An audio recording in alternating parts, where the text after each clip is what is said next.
Bienvenidos a Casa de Jesús Online.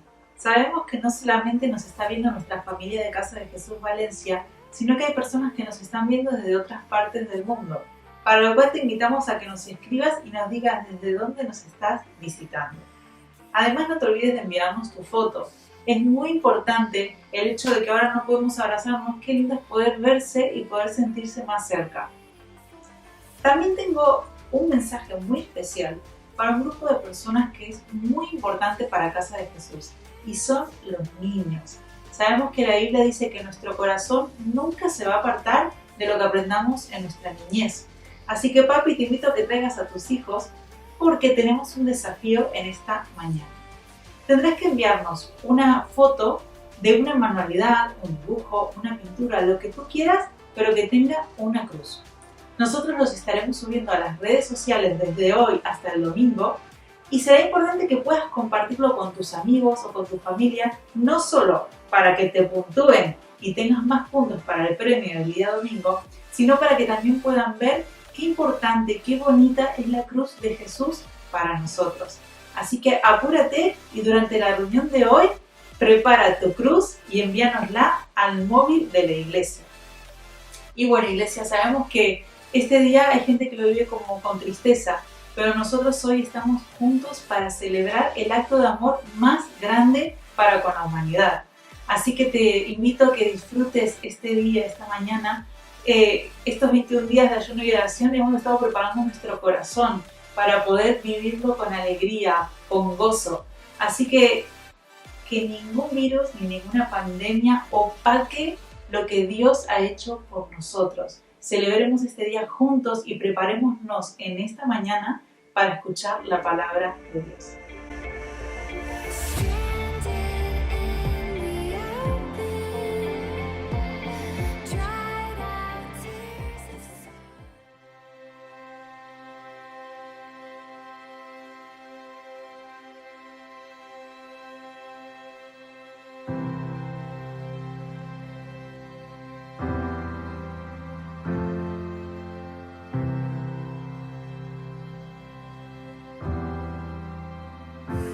Recordaré aquella cruz donde sangró y murió Jesús, heridas que por mí sufrió, crucificado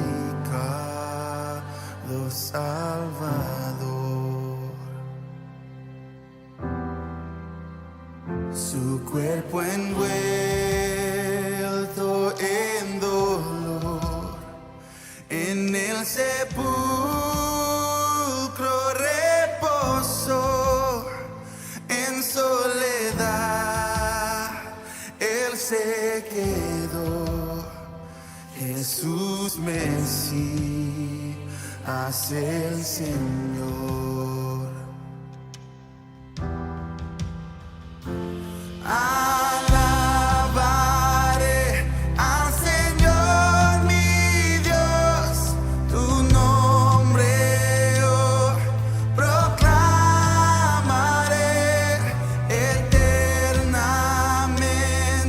te cantaré, Señor, Señor mi Dios.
le veré.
Bienvenido familia, bienvenido Casa de Jesús, bienvenido amigos, gracias por estar allí en ese lugar íntimo como es tu hogar, compartiendo esta Semana Santa de una manera distinta, especial, pero que no deja de ser tan importante como vivirla también dentro del templo o congregados en la iglesia.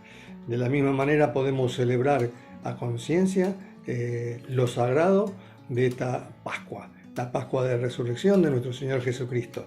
Así que ha sido de bendición poder estar así también en este tiempo, aunque estamos así en cuarentena, pareciera que estuviéramos alejados, pero esto nos permite que espiritualmente estemos unidos, estemos reunidos incluso para celebrar al Señor.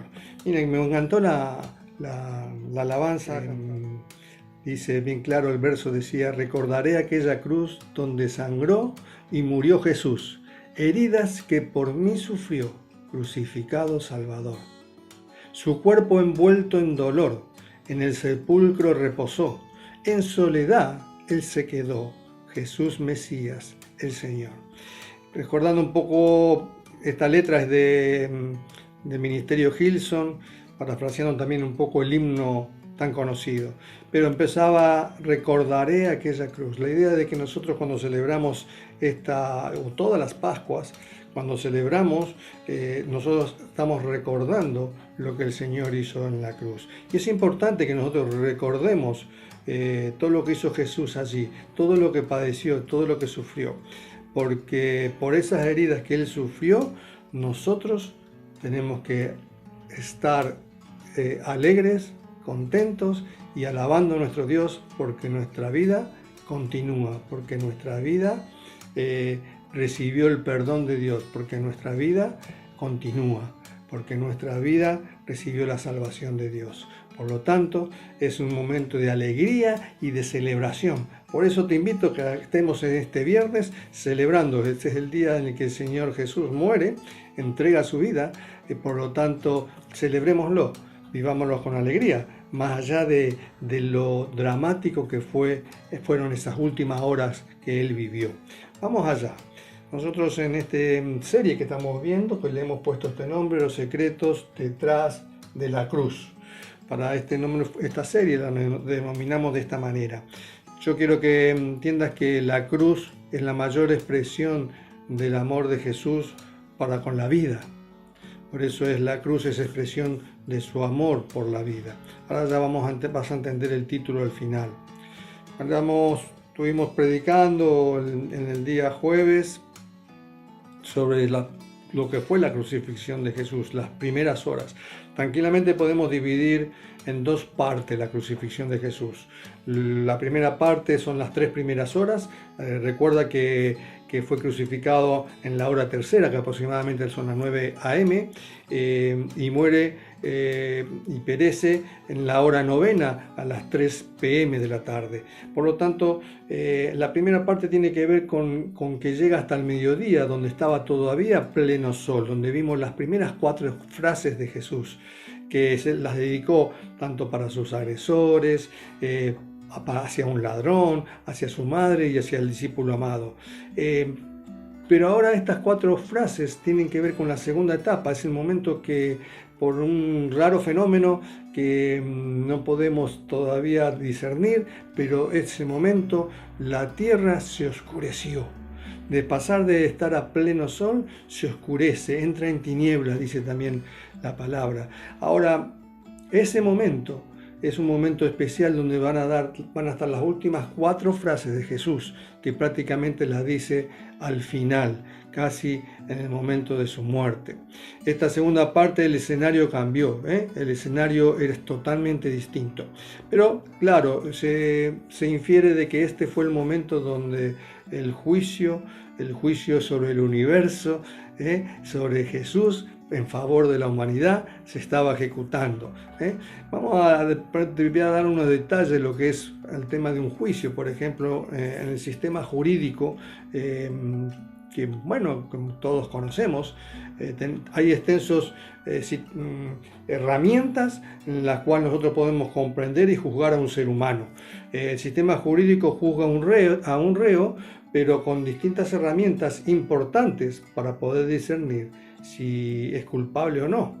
Por lo tanto, no se fija en lo que él piensa o lo que él siente el reo, ¿no? Se fija en las acciones externas, en los hechos que él cometió.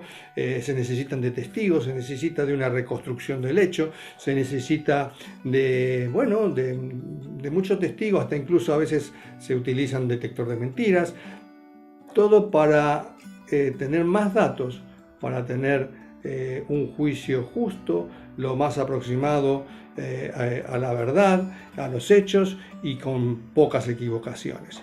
Pero en el caso del autor de la vida no necesita todas estas herramientas para ejecutar este juicio.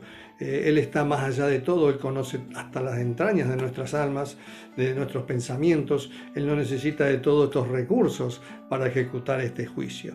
Por eso este es el momento donde nuestro Dios está ejecutando este juicio en favor de la humanidad. Y Juan el Bautista, el precursor del Señor, ustedes saben bien, en Juan 1:29 anticipaba un poco esto. Cuando él estaba en el río y Jesús se acerca donde estaba por ser bautizado y dice lo siguiente: he aquí el Cordero de Dios que quita el pecado del mundo. Ya Juan el Bautista de alguna manera nos está diciendo, y claro, la memoria a veces no permite recordar todas las cosas, como les pasó a los que vivieron esta situación, pero Juan el Bautista declara que él era el Cordero de Dios y que él iba a ser el que quitara el pecado del mundo. El Cordero era un animal manso, tranquilo, que incluso hasta era muy dócil hasta cuando muere. O sea, esa era la manera que el Cordero, y en este caso Cristo Jesús, debía morir. Por eso él, y hemos destacado en estos días que hemos celebrando y predicando, hemos destacado que Jesús no abrió su boca. que en Jesús no hubo pensamientos ni miradas extrañas en contra de aquellos que le agredían. Jesús llegaba como el verdadero Cordero al sacrificio para que por él sea quitado el pecado del mundo. Obviamente quedaban fuera todas las debilidades y miserias del alma humana, el odio del Sanedrín, del autoritarismo de los romanos, todo quedaba de lado, porque nuestro Señor, como un cordero, fue a la cruz. Vamos a la quinta frase que el Señor expresó estando crucificado. En Marcos 15:34 dice lo siguiente: y a la hora novena Jesús clamó a gran voz diciendo: Eloi, Eloi, lama sabactani, que traducido es: Dios mío, ¿por qué me has desamparado? Esa frase de Jesús expresa una situación muy específica que tenemos que meditar. Jesús está expresando en ese momento un desamparo. Jesús está expresando, y ustedes calculen que según dice acá, ya era la hora novena cuando Jesús dice esto, ya eran los últimos minutos de su vida. Él está expresando que se siente desamparado. Pero fíjense cómo comienza esta frase. La frase no comienza como la primera que hemos visto en la primera parte de su crucifixión en el día jueves, que decía: Padre, perdónalos porque no saben lo que hacen. En este caso, Jesús se dirige al Dios. Jesús se dirige a su Dios. Jesús se dirige dejando de lado la figura del Padre. Y esto nos da a entender de alguna manera que Jesús podía soportar cualquier castigo, podía soportar el agravio, la humillación que estaba sufriendo de parte de los romanos, del pueblo religioso, podía sufrir todo eso. Pero lo que más le afectó fue sentirse desamparado, sentirse que Dios no estaba con él. Esto nos indica y nos tiene que afirmar que el Padre para Jesús era su apoyo emocional. El Padre para Jesús era todo. Por eso, y en su ministerio y en los evangelios, vemos cuánto hincapié él hacía en esa relación íntima que tenía con él cada día que se iba y se apartaba para estar en comunión con él. Esto, de alguna manera, lo abatió a Jesús. Ahora, solo la ausencia del Padre hizo aclamar a Jesús como si fuera una queja. ¿Por qué me has desamparado? Solo quería su presencia. Jesús necesitaba de su presencia. Mientras la presencia de Dios estaba en su vida, él pudo enfrentar todo ese castigo y todo su dolor. El mundo se oscureció y su sufrimiento llegó a ser insoportable en ese momento, porque la presencia del Padre se había apartado. Esta ausencia generó esta queja. Pero piensen bien, clamó a Dios y no al Padre. También nos indica que en este clamor a Dios es como que él podría tranquilamente haber dicho: papá, ¿por qué me has desamparado? Sin embargo, tal vez, y esto permítanme, es como que él estuviera apoyándose en la relación para sacar alguna ventaja. Porque si digo papá, ¿por qué podría tener una respuesta de su padre en favor de él? Él se podría estar aprovechando de su posición y de su condición de hijo para poder lograr del padre alguna mejor situación. Esa no fue la situación. Jesús clamó al Dios. Fíjense que de esa manera él libera al Padre de que en este momento él no pudiera hacer el juicio sobre él. Miren, yo de alguna manera también describía, y ustedes saben que hemos estado viviendo y estudiando principios de vida y con nuestros líderes, con nuestros miembros, y hemos hablado de la autoridad espiritual. Y hemos visto que autoridad tenía que ver con investidura. Claro, es como que en este momento Dios en esta función se estaba poniendo la toga que representa la investidura de juez. Claro, esto es un ejemplo no del todo bien tomado. Ustedes saben que investidura, que autoridad tiene que ver con investidura. Dios no necesita una investidura, Dios es autoridad. Entonces, pero para que ustedes entiendan el ejemplo es que él como que está ahora en la función de juez.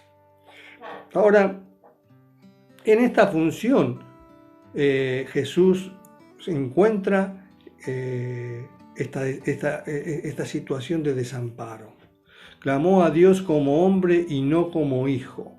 Evidentemente hay una situación aquí donde Jesús la está queriendo manejar en sus sentimientos y en sus emociones, pero su emoción clamó, porque lo dijo a gran voz. No se quedó con esta emoción. Su padre en este caso asumió la posición de Dios y juez. Su padre no dejó de tomar porque esto era necesario. Esto ya había sido planeado por ellos. Esto ya había sido, y de hecho, todo lo que la Biblia nos describe, este proceso era necesario para justamente el sentir de Dios era que la humanidad no perdiera la vida, sino que esa vida continuada. Por eso esto nos explica la Pascua, el amor de Dios para con la vida. Lo único que necesitaba Jesús y el único recurso que Jesús tenía para poder soportar todo este sufrimiento era la presencia de Dios, que también nos tiene que enseñar que nosotros no vamos a poder enfrentar ningún tipo de sufrimiento, ningún tipo de aflicción si la presencia de Dios no está en nuestras vidas. Sería muy difícil, sería muy dramático, sería de un gran sufrimiento. Dios exigió del Cordero un comportamiento que jamás a ningún hombre se lo podía haber pedido, porque no reunimos esos requisitos. Jesús, para excusar a la humanidad, tenía que cumplir con todos los detalles. Por ejemplo, no tener malos pensamientos, no tener pensamientos negativos para con sus agresores. Tenía que amarlos a uno por uno, tenía que amarlo a pesar del daño que le estaban ocasionando. En él no tenía que tener un espíritu de servicio. En él, por eso sus miradas estaban fijadas en las personas que amaban y estaban sufriendo por él. En ellos él fijaba su mirada. Así también él fijaba su mirada en los agresores. Todo esto nos demostraba de que Jesús estaba cumpliendo con la misión del Cordero de Dios, que dócilmente, sin ningún mal pensamiento y sin ninguna condenación, entregaba su vida para con la humanidad. El Maestro del Amor asumió su condición de Cordero. Ahora vamos a la sexta frase. Y la sexta frase está en Juan 19, 28-29. Esta es la segunda frase de esta segunda etapa, es la sexta, ¿sí? Dice, después de esto, sabiendo Jesús que ya estaba consumado, dijo para que la Escritura se cumpliese. Recuerden esto, para que la Escritura se cumpliese. Tengo sed. Y estaba allí una vasija llena de vinagre. Entonces ellos empaparon en vinagre una esponja y poniéndola en un hisopo, se la acercaron a la boca. Ustedes imagínense, después de 6 horas, estando crucificado, donde 3 estaba a pleno sol, donde sufrió todo lo que sufrió, su boca estaría reseca, su lengua, su paladar, estaría todo pegado y sufriendo ya una necesidad de beber agua. Pero el Señor no pidió agua, solamente el Señor dijo, tengo sed. Por eso también dice la palabra y lo resalta Juan, el Evangelio de Juan resalta de que esto era para que se cumpliese la Escritura, que está en Salmo 69, 21, que dice, en mi comida pusieron hiel, para calmar mi sed me dieron vinagre. ¿Cuál habrá sido el dolor cuando le pusieron el vinagre en esos labios lastimados y en ese paladar reseco y sufriente? Hasta el último momento Jesús era maltratado. Esta era la sexta frase. La séptima frase está también en el Evangelio de Juan y dice en el capítulo 19, versículo 30, cuando Jesús hubo tomado el vinagre, dijo, consumado es. Uno dice, todas estas frases tantas veces las hemos recibido, nos ha sido predicada y es como que lo tenemos todo claro.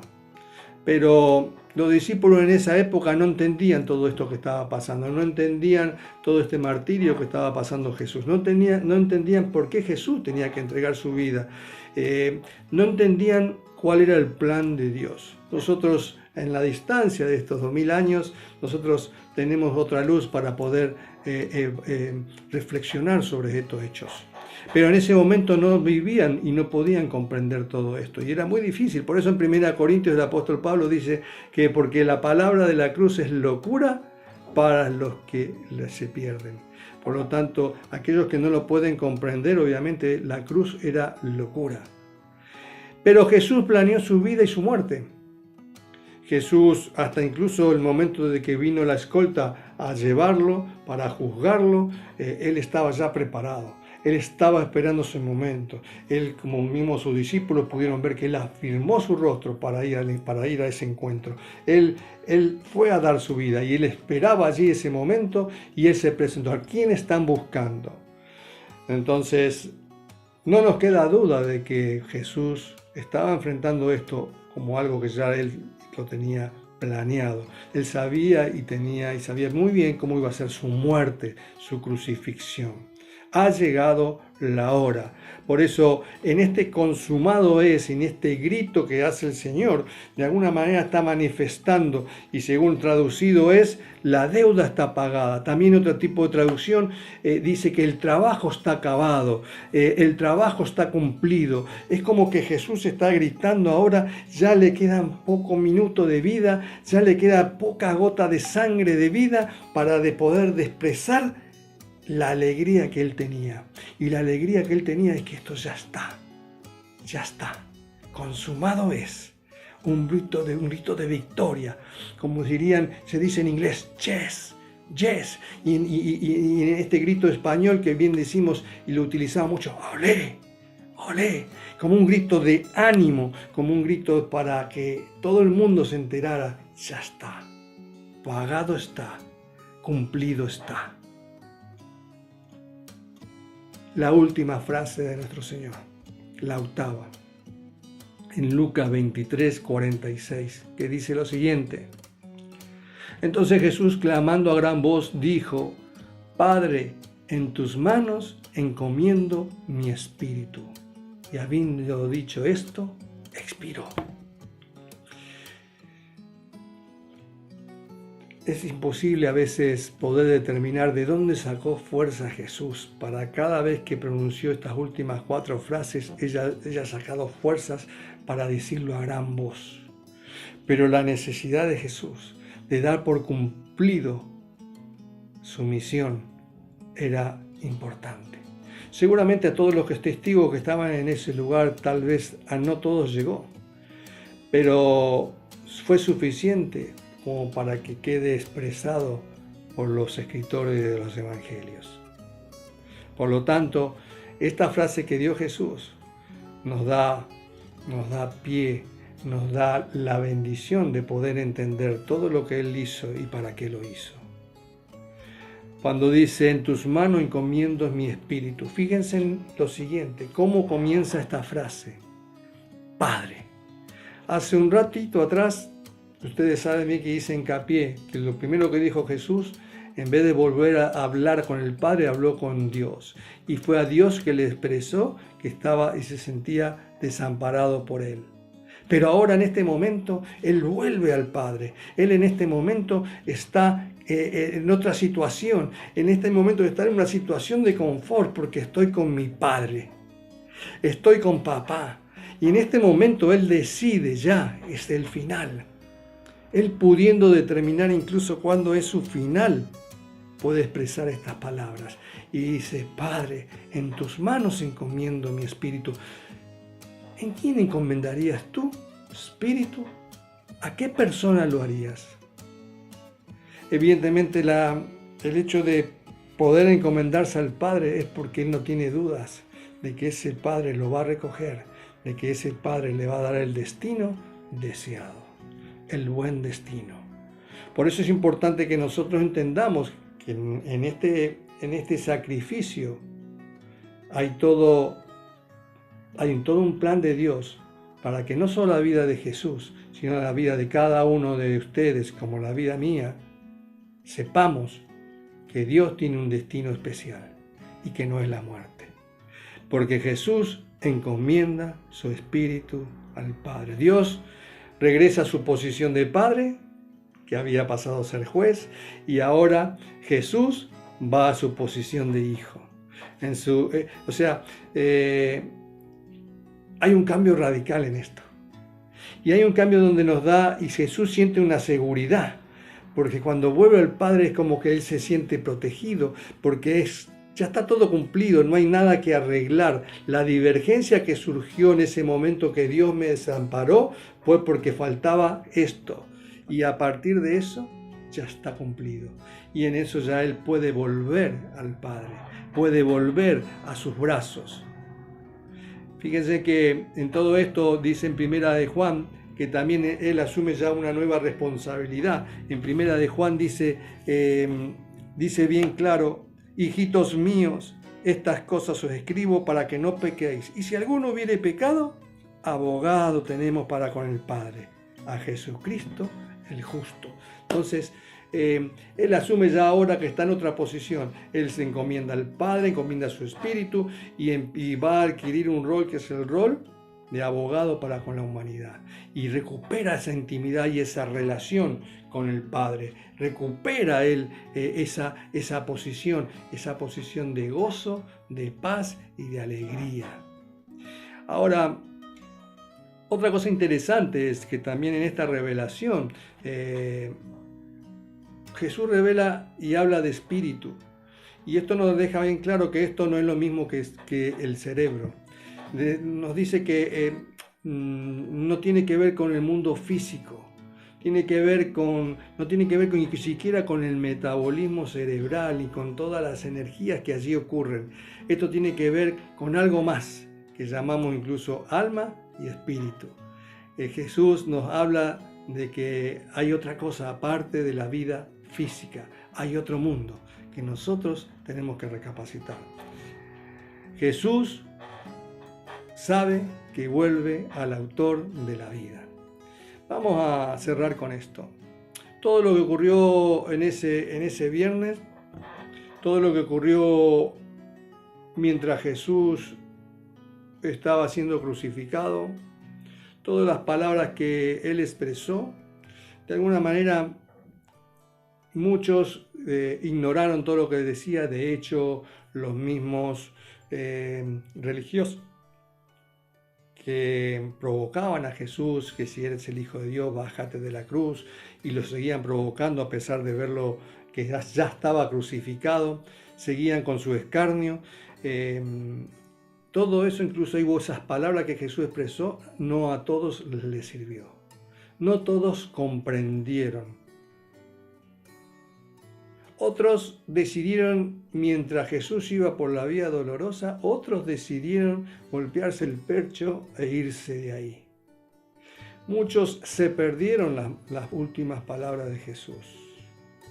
Muchos difícilmente, si no leían después los evangelios, difícilmente puedan entender todo lo que Jesús en esas palabras dejó a la humanidad.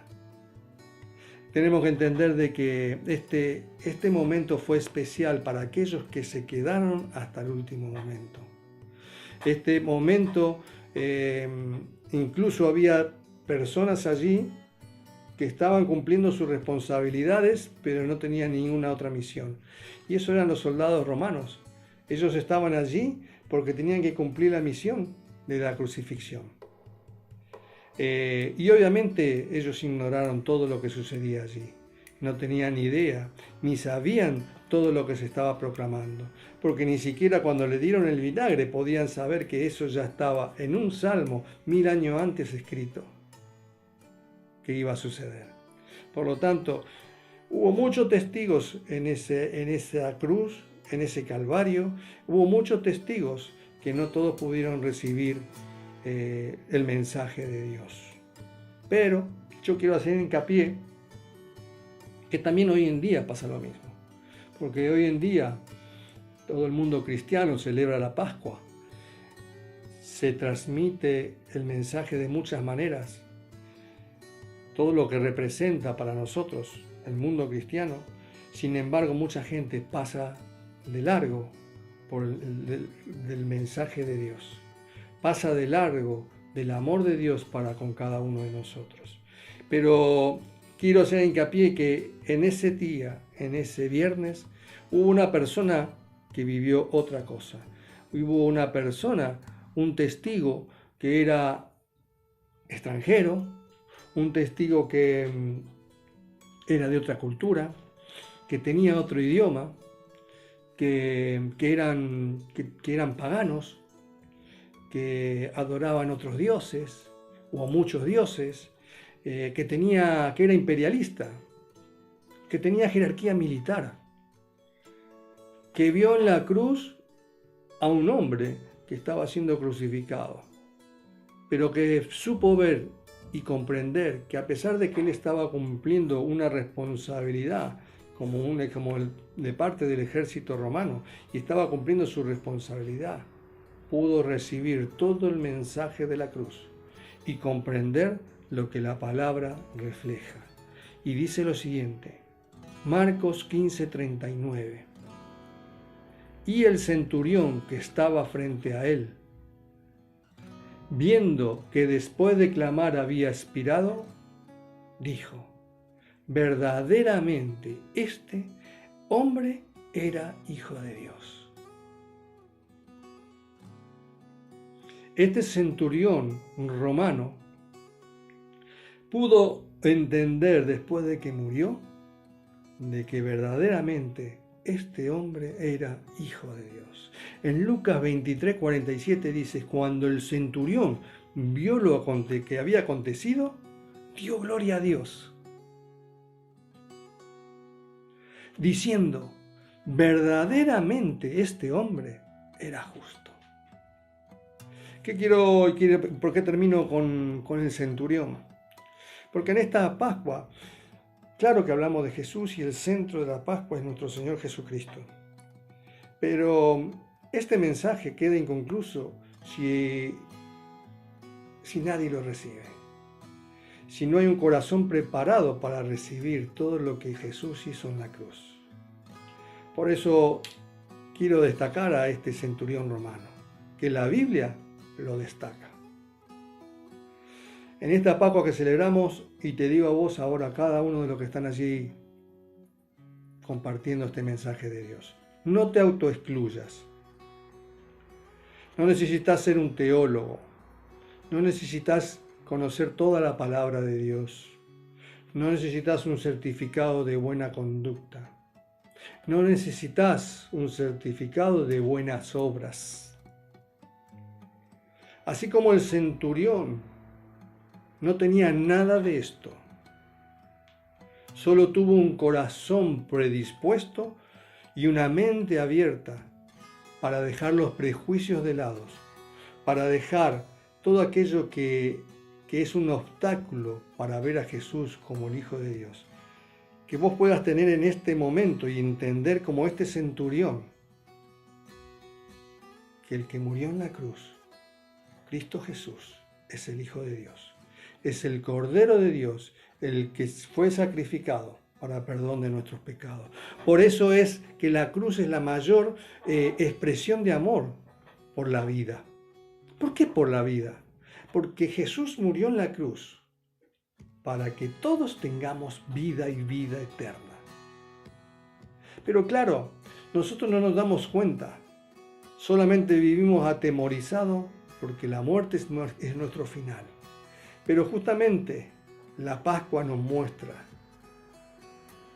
el gran plan de Dios, la gran idea de Dios, que es que nosotros tengamos vida. Fíjense en esto, lo dijimos ayer, así como el autor de la vida diseñó el cuerpo humano, lo diseñó para la vida. El cuerpo humano está diseñado para defenderse ante cualquier ataque, incluso el coronavirus, como lo dijimos. Está preparado para que todo, sin que nosotros hagamos nada, se autodefienda. Y a pesar de eso, y porque comprometidos estamos estamos comprometidos a la muerte por los pecados, es evidente que los propios pecados nuestros nos comprometieron a la muerte. Por lo tanto, era necesario rescatarnos de esto. Por eso el plan de Dios es maravilloso, porque su plan es para que nosotros continuemos, para que esta vida continúe y no se acabe. Él nos diseñó para que seamos eternos. Por eso, la Pascua tiene que ser de suma alegría, a pesar de recordar tal sufrimientos, tiene que ser de gozo y de alegría. Porque Jesús lo vivió así, consumado es, ya está, cumplido está, ya está. Tienes que creerlo, pensar de que es así, de que es el Hijo de Dios y que Él es el Cordero y que tus pecados están perdonados si aceptas a Jesús. Por eso, lo que quiero decirte es que confía y recibe la vida, aceptando a Jesús como el sacrificio necesario para el perdón de tus pecados. Termino con Juan 1:12. Dice que más a todos los que le recibieron, a los que creen en su nombre, esto no termina aquí, les dio potestad de ser hechos hijos de Dios. A partir de ahora, este soldado, este centurión romano, era un hijo de Dios. Él creyó en el Hijo de Dios y dio gloria a Dios. Por eso en este momento no es un momento para hablar de religión ni de iglesia, sino para hablar de Cristo Jesús y para que entiendas que en esa cruz el Cordero fue sacrificado. Ese Cordero era Jesús. Y eso te dio y nos dio la potestad de ser hechos hijos de Dios. Y como hijos puedes dirigirte al Padre, como hizo Jesús. Papá, en ti encomiendo mi vida. Papá, en ti encomiendo mi familia. Papá, en ti encomiendo todas mis cosas. Papá, en ti encomiendo todos mis hijos. A ti solamente puedo encomendar mi vida y mi espíritu, porque sé que voy a estar en las mejores manos, en las manos de Dios, en las manos de nuestro Señor Jesucristo. Quiero orar por ti en este momento antes de hacerte escuchar y terminar y cerrar con esta canción que tengo preparada para ti. Vamos a orar. Padre amado, te damos gracias, Señor, en este Viernes Santo, Señor, donde todo el mundo cristiano celebramos la muerte de Jesús. Sabemos que esta muerte no es una muerte dolorosa, más allá de lo dramático y de lo trágico que fue. Esta muerte es para alegría, para gozo, porque sabemos que Jesús terminó su trabajo, porque sabemos que Jesús cumplió con lo que tenía que hacer, para que nosotros podamos disfrutar del perdón de los pecados, para que en ese sacrificio nosotros recibamos el perdón de Dios y entendamos que ahora es Jesús nuestro abogado y que Él va a estar siempre por delante de nuestros pecados. Dios Padre, Dios y Dios en la función de juez va a estar mirando a Jesús primero, antes que a nosotros con nuestros pecados. Por eso tenemos la paz y la seguridad y la tranquilidad de que nosotros somos hijos de Dios, que Jesús está entre nuestro Dios y en nosotros, para justamente poder disfrutar de esta vida eterna que es para que conozcan al Dios único y verdadero y a Jesucristo a quien tú has enviado. Te amamos, mi Dios, te damos gracias para todas las personas que recibieron a Jesús en esta noche. Yo proclamo la bendición de Dios sobre tu vida, de que, como dice la palabra, tú eres ya un hijo de Dios y como hijo de Dios puedes disfrutar de todo lo que Dios tiene preparado para ti. En el nombre de Jesús. Amén. La iglesia dice, amén. Te comparto esta canción.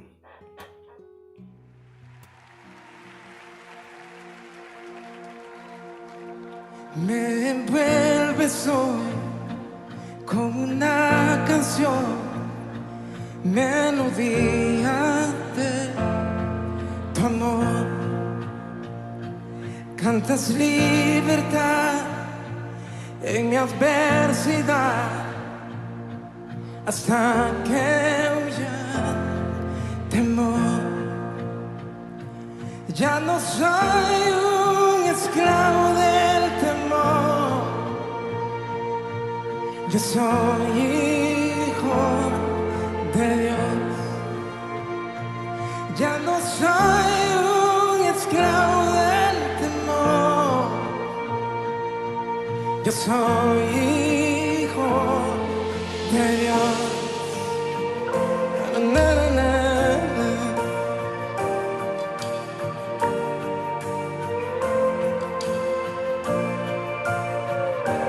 Desde el vientre fui escogido en ti,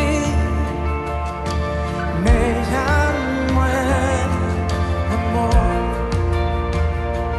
De nuevo nací, recibido en ti, tu sangre en mí fluyó. Ya no soy un esclavo del temor, yo soy hijo de Dios. Ya no soy un esclavo del temor, yo soy hijo de Dios.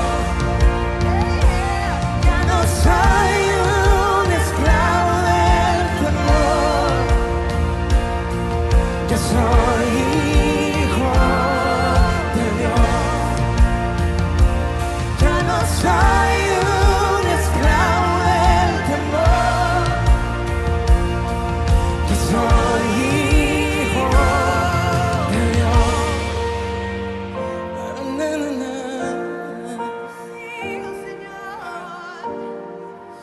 Levanta tus manos y descansa. Estoy rodeado y por los brazos del Padre. Estoy rodeado por canciones de libertad. Fuimos liberados de ataduras. Alguien levante sus manos aquí. Somos los hijos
hermosa palabra de Dios.